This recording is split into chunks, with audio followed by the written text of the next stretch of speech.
Alhamdulillah, alhamdulillahi rabbil alamin, thumma salatu wassalamu ala rasulillahi sallallahu alayhi wasallam.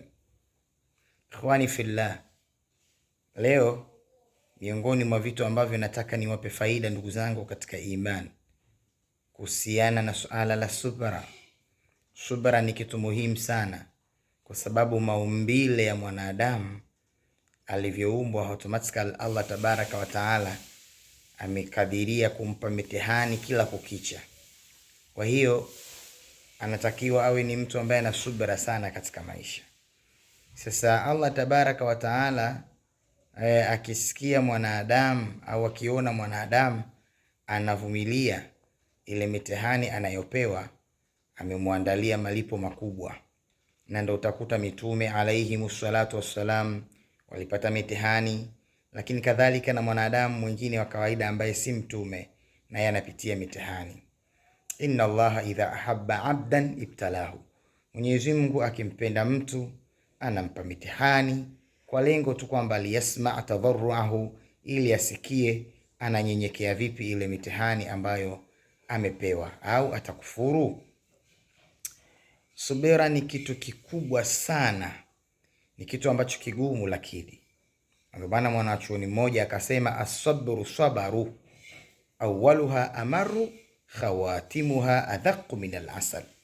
Subira ni mfano wa shubiri, inakuwa chungu mwanzoni, lakini mwisho inakuwa ni tamu kuliko asali. Hivyo basi tujitahidi sana kuvumilia, kuwa na subra, ili mradi Allah tabaraka wa taala atulipe malipo makubwa. Allah tabaraka wa taala mitume yake aliipa mitihani. Mmojawapo Sayyidina Nuh, ilifika hatua Sayyidina Nuh subra ilimshinda mwisho wake, akawa anasema rabbi la tadhar ala al-ardi min al-kafirina dayaran innaka intadharhum yudhillu ibadaka wala yalidu illa fajiran kafara. Hapo tunakuonesha jinsi gani subra ilivyokuwa ngumu. Lakini Ibn al-Qayyim al-Jawziyya ametunga kitabu kikubwa ambacho kinazungumza subra tu, kuonesha kwamba subra ni kitu muhimu sana.